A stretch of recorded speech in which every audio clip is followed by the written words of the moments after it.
नमस्कार, श्री स्वामी समर्थ सगळ्यांना। प्रियंकास किचनमध्ये आपले स्वागत आहे। आज आपण व्हेज नॉन व्हेज पातळ भाज्यांसाठी येसूर मसाला कसा बनवायचा ते ह्या व्हिडिओमध्ये पाहणार आहोत। चला तर मग वेळ न लावता रेसिपीला सुरुवात करूया। हे पहा, आता मी येसूर बनवण्यासाठी नाही ते 1 वाटी भरून बाजरी घेतलेली आहे। ती बाजरी मी चाळून आणि स्वच्छ निवडून घेतलेली आहे। त्याच प्रमाणामध्ये 1 वाटी फुटाणे घेतलेले आहेत, पाऊण वाटी हरभऱ्याची डाळ घेतलेली आहे, 4 चमचे धने घेतलेले आहेत आणि 4 चमचे पांढरे तीळ घेतलेले आहेत। हे तीळ आमच्या घरचे आहेत। आता हे आपल्याला सगळे जिन्नस भाजून घ्यायचे आहेत। आता गॅसवरती मी लोखंडी पॅन ठेवून घेतलेला आहे। त्यामध्ये आपल्याला सगळ्या बाजरी, फुटाणे, हरभरा डाळ हे सगळं भाजून घ्यायचं आहे। आता पॅन आपल्याला छान प्रकारे गरम करून घ्यायचा आहे।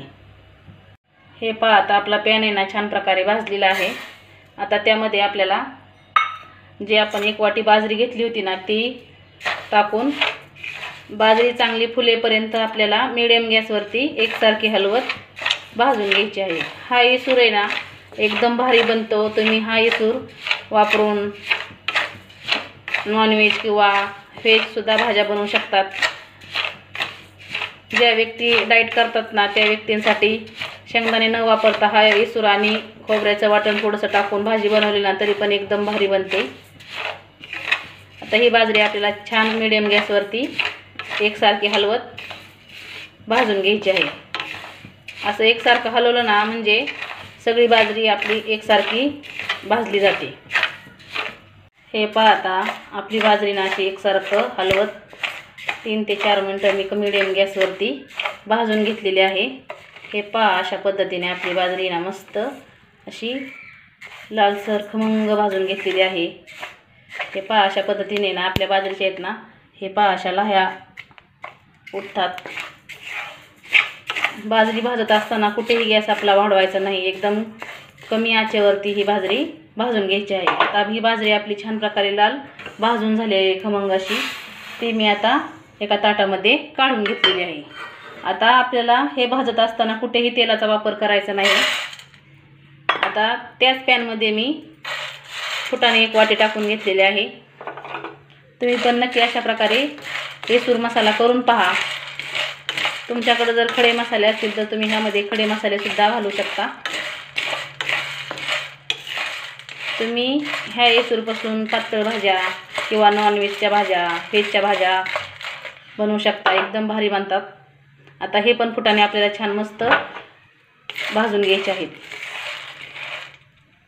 फुटाणे सुद्धा मी असे एकसारखे हलवते ना असे खमंग असे डाग पडेपर्यंत मी फुटाणे सुद्धा भाजून घेतलेले आहेत। आता हे फुटाणे सुद्धा आपण त्याच ताटामध्ये एका साईडला काढून घेऊ।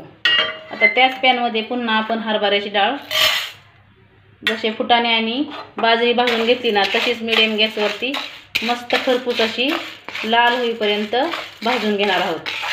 तर ही डाळ आपल्याला अशीच एकसारखी हलवत लाल होईपर्यंत भाजून घ्यायची आहे। हे पहा, मी एकसारखे हलवते ना एकदम खमंग अशी लालसर डाळ भाजून घेतलेली आहे। हे भाजत असताना आपल्याला कुठेही कढई मोकळी सोडायची नाही, नाहीतर मग आपलं काय होतं डाळ कुठे करपली जाते आणि कुठे कच्चीच राहते। त्यामुळे एकसारखं हलवत ही डाळीने मी अशी खमंग अशी लाल रंगावरती भाजून घेतलेली आहे। हे पहा, अशा पद्धतीने आता ही डाळ पण आपली छान भाजून झालेली आहे, ती पण त्या ताटामध्ये काढून घेऊ। आता त्यानंतर आपण 4 चमचे धने घेतलेले आहेत ना ते पण असेच भाजून घेऊ।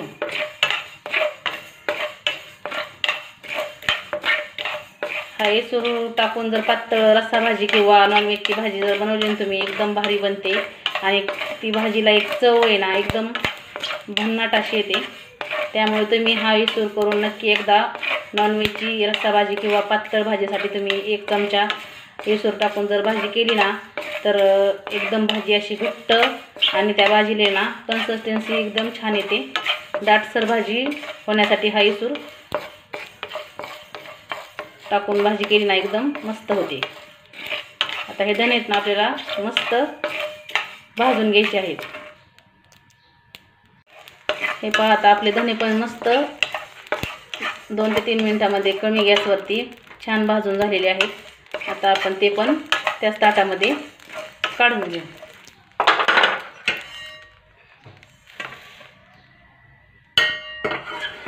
आता त्याच पॅनमध्ये आपण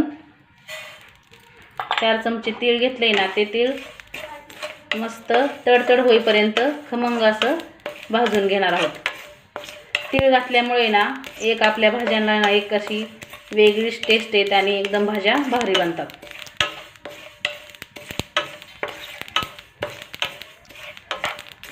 हे तीळ आपल्याला असं एकसारखं हलवत मस्त भाजून घ्यायचं आहे. तुम्ही पण नक्की अशा प्रकारे इसूर करून पहा.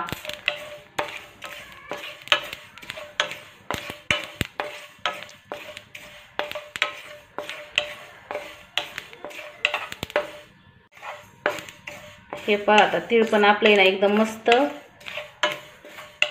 एकसारखं हलवत खमंग असं भाजून झालेलं आहे. आता ते तीळ पण आपण त्या ताटामध्ये काढून घेऊ.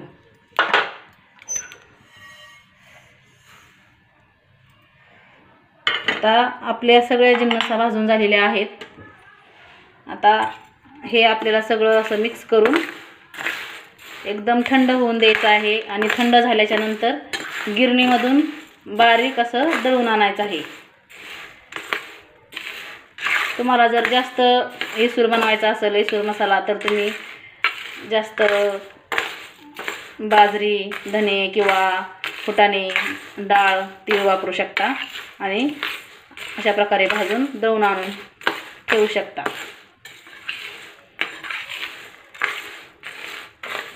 आता हे सगळं मी मिक्स करून घेतलेलं आहे चमच्याच्या साहाय्याने. आता आपल्याला हे पूर्णपणे थंड करून घ्यायचं आहे आणि गिरणीमधून दळून आणायचं आहे. हे पहा आता मी ना गिरणीमधून असा बारीक इसूर आहे ना एकदम मस्त दळून आणलेला आहे. हा येसराला कलर पण एकदम छान आलेला आहे आणि सुगंध पण एकदम आपल्या येसराचा मस्त येत आहे. हा येसूर मसाला वापरून तुम्ही नॉनव्हेजच्या पातळ भाज्या किंवा व्हेजच्या पातळ भाज्यांसाठीही सुद्धा हा येसूर मसाला वापरू शकता. तुम्ही हा इसूर फ्रीजशिवाय 1 ते 2 महिने बाहेर बरणीमध्ये भरून ठेवू शकता आणि फ्रीजमध्ये जर ठेवला तर हा 5 ते 6 महिने आरामशीर टिकतो. तुम्ही पण नक्की अशा प्रकारे एकदा इसूर मसाला करून पहा. इसूर मसाला तुम्हाला आवडला तर एक लाईक नक्की करा. चॅनलवर नवीन असाल तर सबस्क्राईब करायला विसरू नका. शेजारील बेल आयकॉनवर क्लिक करायला सुद्धा विसरू नका, म्हणजे तुम्हाला नवनवीन रेसिपी पाहण्यासाठी रोज मिळतील. संपूर्ण व्हिडिओ पाहिल्याबद्दल धन्यवाद.